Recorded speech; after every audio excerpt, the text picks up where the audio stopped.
Alright, how's everybody doing? It's been a little bit since the last video, sorry. Life is always busy, of course. And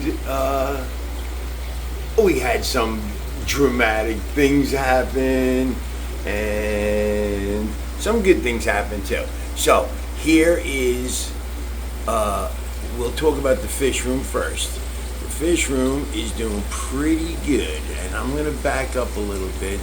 A friend of mine gave me that starfish and that snail right there, so we'll figure out what to do with them.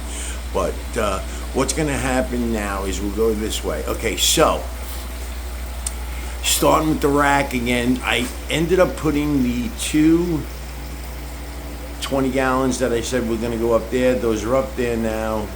They have water in them. Today maybe I might be screwing a couple more of the valves into the air pipe up there, and I have two more small or medium, whatever you want to call them, sponge filters that are like that one right there. I have two more for each of them, so I have four more sponge filters that are going in there, which means I got to drill 4 holes, and I have 4 valves to go, and I have plenty of hose, so that's good.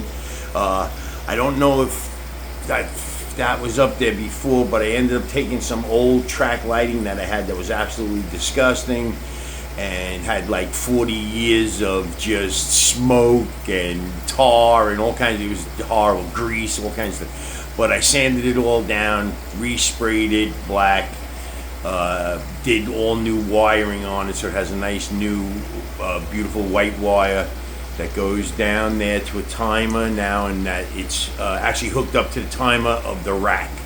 So all that whole rack, all of that stuff goes off and on at the same time every day and night.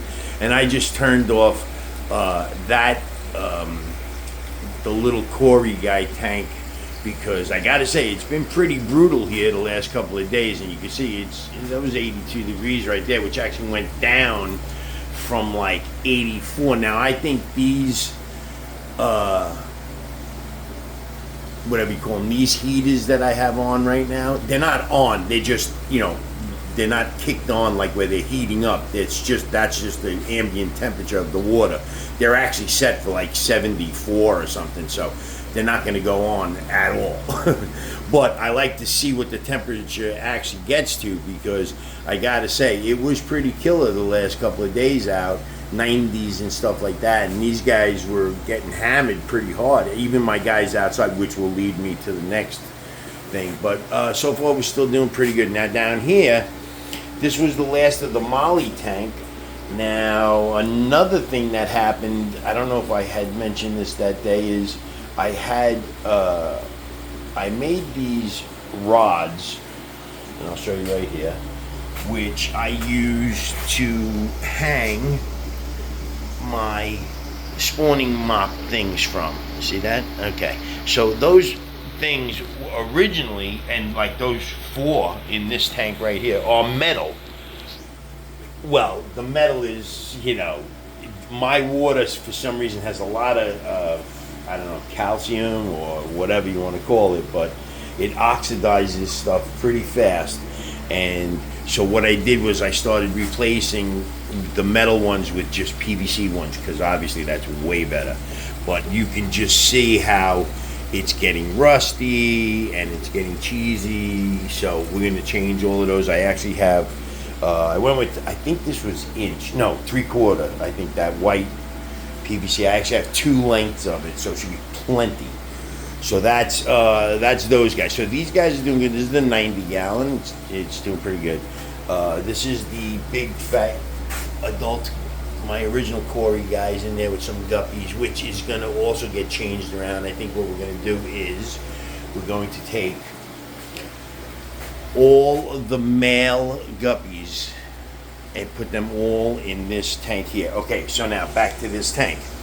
What happened was I had those metal rods on top, and they were holding some of the spawning mops down in there, and over time they're getting wet and rusty, and inside the tube is just rust. sitting there waiting.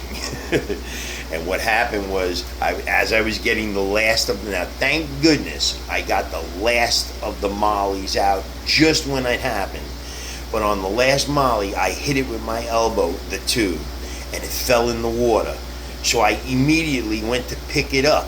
And when I picked it up and pulled it out of the water that was in, that had went into the tube, just poured out dark orange rust water. Like it was, the whole tank just was like immediately turned a rusty color, like a dim orange. And I was like, uh-oh, this is bad. So what I did was, of course, I made sure I had gotten the last of the molly guys out of there. I took the mops out. I took those metal tube things out. I cleaned the entire tank as far as, like, I drained it. I vacuumed. I didn't, when I was vacuuming, a million little Malaysian trumpet snails came out of the ground there, and I was kind of piling them up. So what I think I'm going to do is I'm going to vacuum. I'm going to put a net in there, and every time I vacuum them up, I'm just going to let them fall into the net, fall into the net, fall into the net, and finally get rid, because they do take over the tank just incredibly. Now what happened was, after all of that rust and stuff went in there, I tried to hurry up, get all that stuff out of there. I put new water in, started the tank going again, and the shrimp and the snails just continued on like it was no big deal. So while I was checking out the shrimp and the snails and everything in here, I'm like, what is that? And all of a sudden, I notice down on the rocks, there's little tiny molly fry that are still swimming around in there. So I'm like, and I think it was like, I don't know, there might have been like 5 of them down there. So they ended up going over to that tank over there, and I'll show you that in a minute.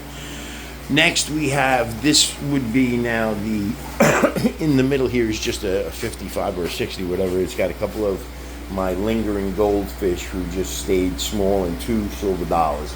Those 2 tanks down there are just 2 10-gallon tanks that are clean and ready to go. They got a couple of mops just sitting there just in case, like that, where they start getting feisty and they're going to chase her around a little bit the whole time. And if it starts getting crazy, where she's floating around upside down because they're wearing her out, I might throw her down in there. So it's always good to have those, I guess, down there as just extra tanks. And I do actually have, I think that's a 15-gallon tank. And then over there, under the 90, is a 29-gallon Aqueon, brand new.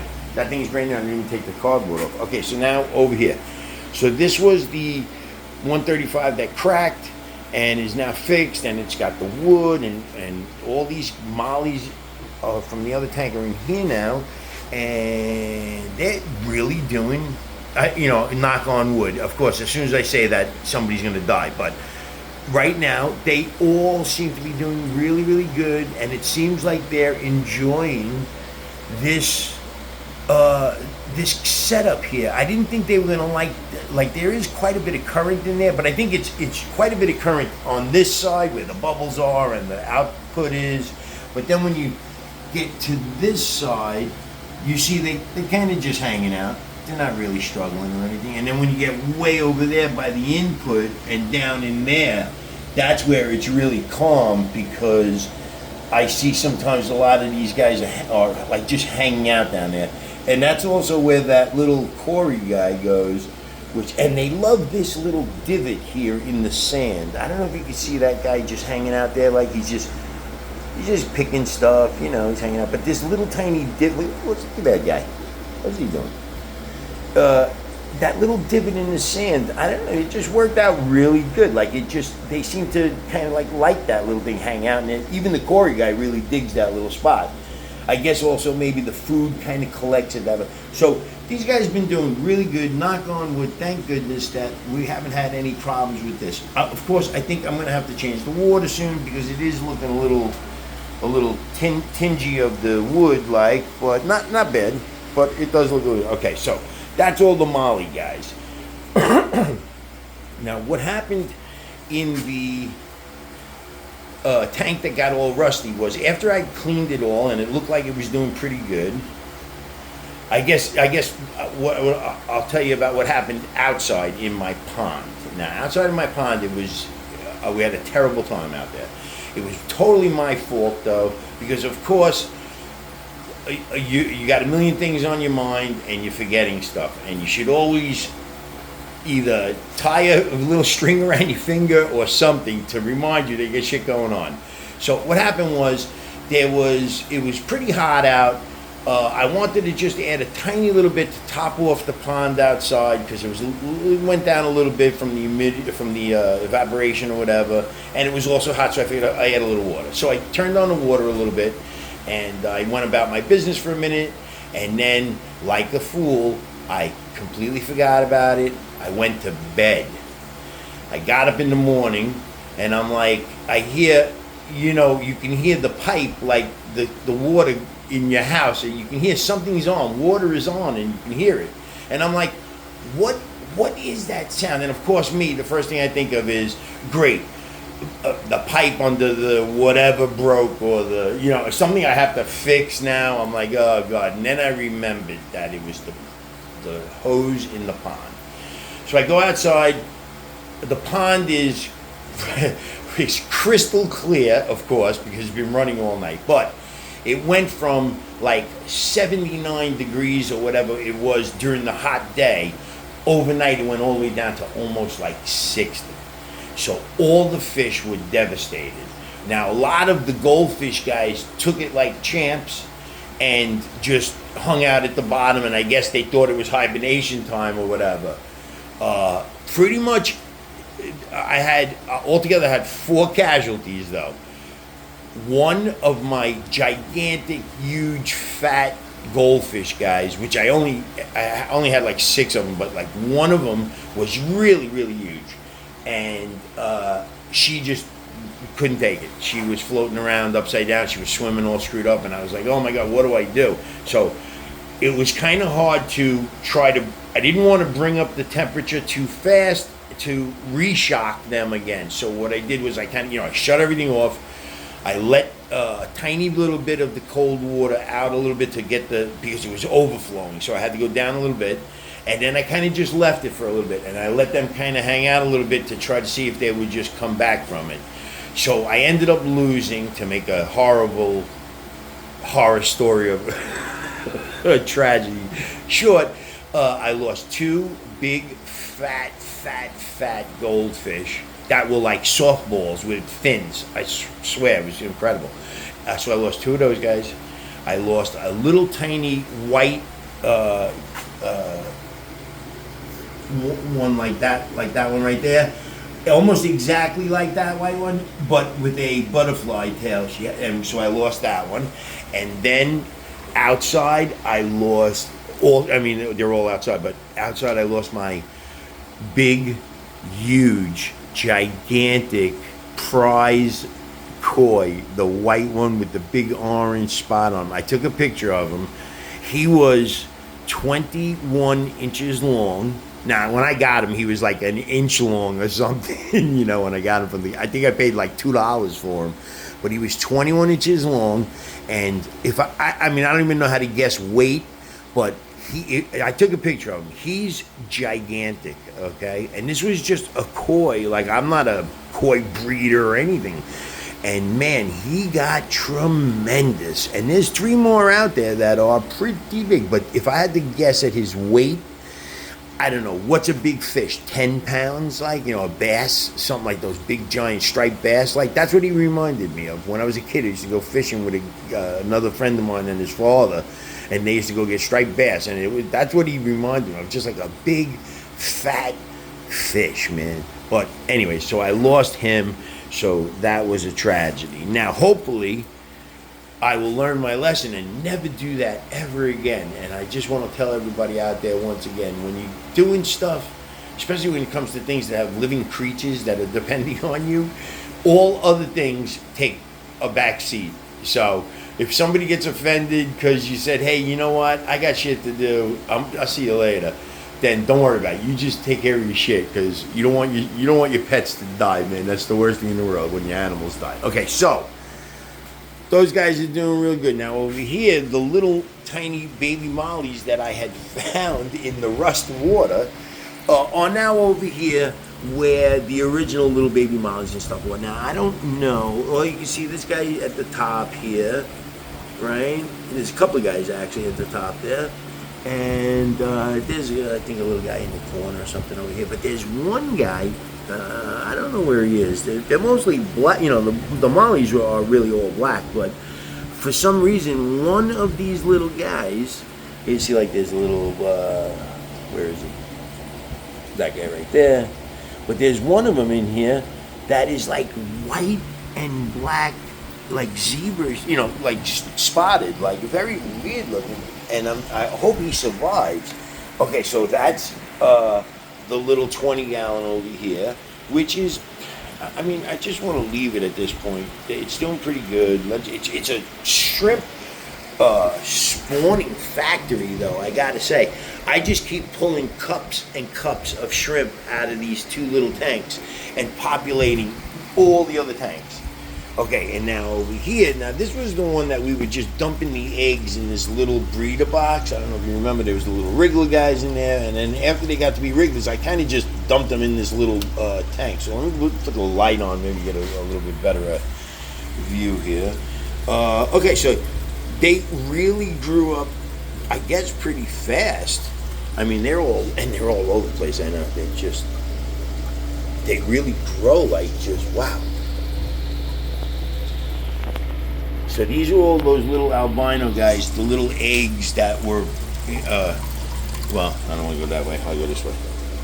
Those little eggs, like, that were in that little breeder box. So I'm going to turn the light off of this. I don't want to stay too long. Okay, and the last thing I'll show is what we got. Somebody hooked me up with this I don't know if you see, it's like 3D. I don't know if you see it. It's a 3D puzzle, like, whoa, I don't know if you can see that. I'm trying to get, okay, well, anyways. So the next thing that we'll leave off with is the 125 that we fixed. So I'll start with this now. The 125, I ended up putting, I told you, black sand, and we had put these let me get back a little bit so you can get a little bit better. These pots, these plastic planters in here, right? And I said I was going to end up putting the two pots that were up there, which were actually these two pots right here. So what happened was I ended up putting them in there, and you can see how the water is just flowing right over all those beautiful.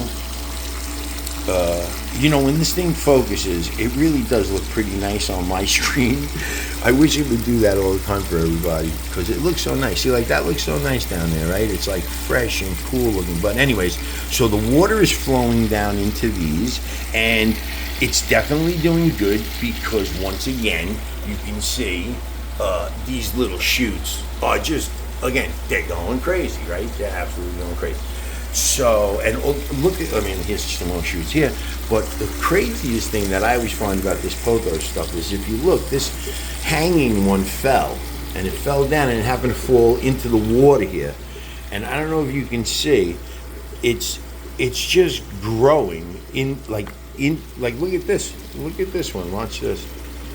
Look at the end. Here you go, I'll get to the end of it. There it is. Look at the end of that one. I don't know if you can see that. It's just like immediately starts sending roots and growing like crazy, which is so good. I mean, like I said, I think that saved my life when it comes to these aquariums. Okay, so what we are now going to do is the 125 now.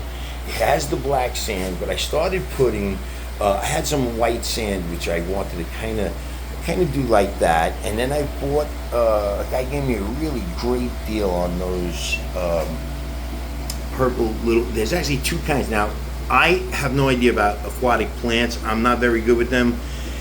If they live, they live. Usually, they don't do too good with me. Pothos does great, but stuff like this, I never. But what I did was, before I put the white sand down, it was just the black sand. I planted 1 whole package of root tabs, just right here, just in this one section right here, just in this little purple patch. So that whole section right there has like 1, 2, 3, 4, 5, 6, 7, 8, 9, 10 tabs right there, you know what I mean, something like that.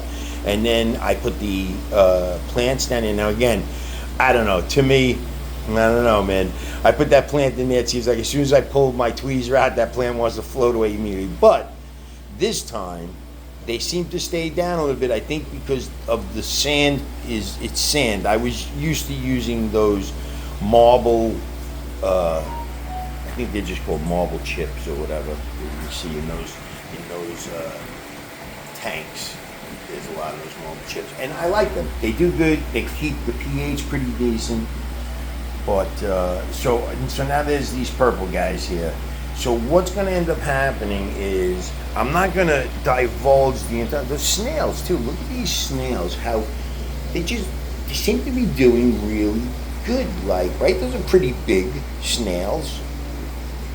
And I mean, you know, and somebody said when their antenna, are just like, you see this guy's antenna, they're just all over the place, right? He don't even care.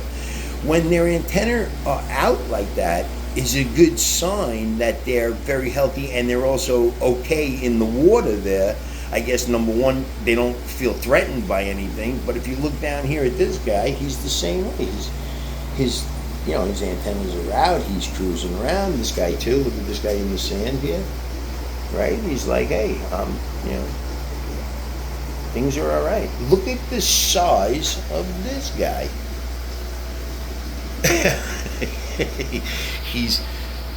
I don't know what he's doing. He's wagging his tail. No, he's undulating from the water. That was another thing I was going to say. I don't get a lot, nobody really comments yet on any of these videos. A couple of people did, but I'm saying as far as like advice or anything like that. But if anybody has any advice or suggestions or question or anything like that, then definitely say something, because I am just learning all this stuff, you know what I mean? So everything you tell me is going to be like knowledge for me to soak up. So what I was going to say also is, I don't know if it's still doing it now. It was before, but I don't know if you can see the plants had like a slight movement in them. So you can see like there's like no current right there, right?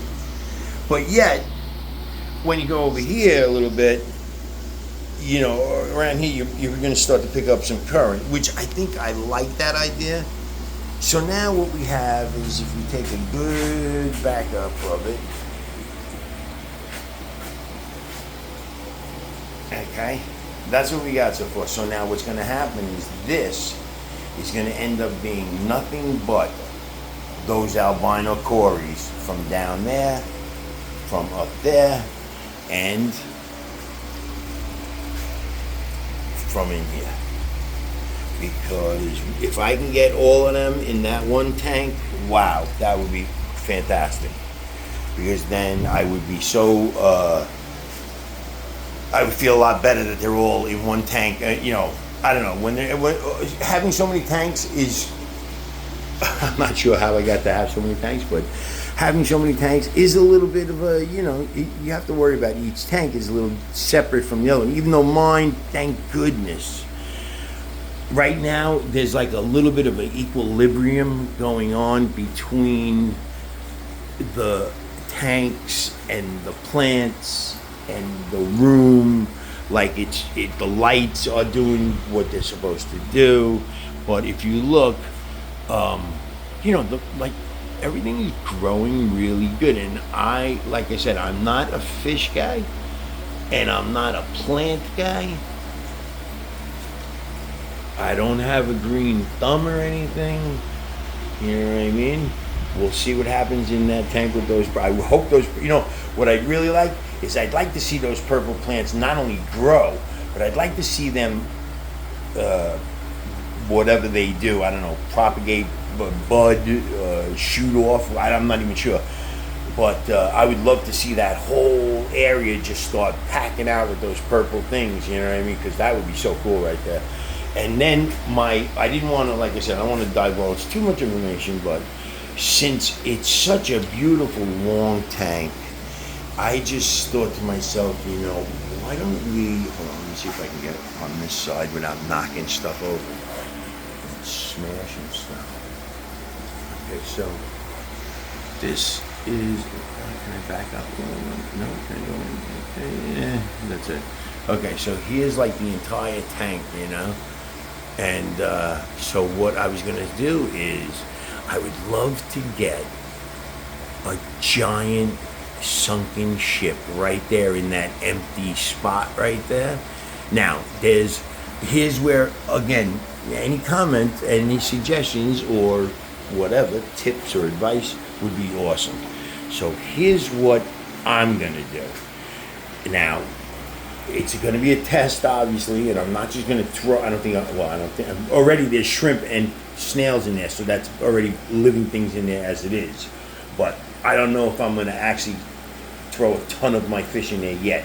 I might throw a couple of Corys just to see if they like it and how they do in there without dumping, you know, every single one in there. But what I want to do is, I think I'm going to build my own shipwreck. And right now I'm going through things like what kind of glue, if any, I'm going to use. I know people use glue to glue plants to rocks and stuff like that. I'm not exactly sure what glue that is. I think it's, sometimes it looks like it's like Gorilla Glue or something, but I don't know how safe that is. But I'm going to find out about that. So there's like 3 things I'm looking at. What is safe glue to use on, let's say, a scale model that's also safe to put in your fish tank over time? Now, some people will say, well, it's going to leach, the plastic's going to leach, and this is going to leach, and that's going to leach. That's true, but you're also changing your water all the time. You know what I mean? So it's not like the water is just sitting there and it's every time the water gets leached with a little bit of that stuff, you changed it out anyway. So after a while, I would say the leaching kind of either whatever slows down or stops, or is just not as terrible. You know, you're combating it by changing the water, so you're keeping it at bay. Anyways, excuse me. So what's going to happen is I'm going to ask about what glue, what paint, and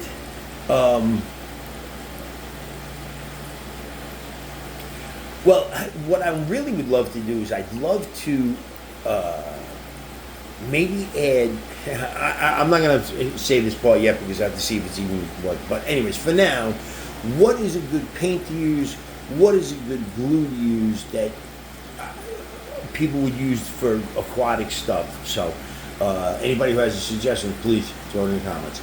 That is it for right now. I'm sorry it was so long, and I'm sorry it took so long to make another video. I will get back as soon as possible. The next step is going to be, I have some black sand outside that's going to go in those 2 empty tanks up there. I got the 4 filters are going up there with the hoses and the valves. The plants are already starting to suck up the water there. And I don't know if you can see that. Let me see if I can show you that. But this plant from here, if you can see, he's starting to show himself back there now. I mean, they just grow like incredible stuff. Okay, one more thing too, just to give you like a time lapse without having to do time lapse. There was a video or 2 back where I said, oh yeah, there's some shoots here, blah, blah, blah. And there was a shoot on this one right here. It was just a little tiny shoot right there. And so that's now, that whole thing I think is now, well, that's definitely the shoots is new. And I think there was another shoot down there, right? And now look at that.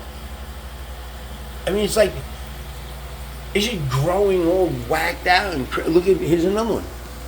this one right here just started now, right? Another shoot.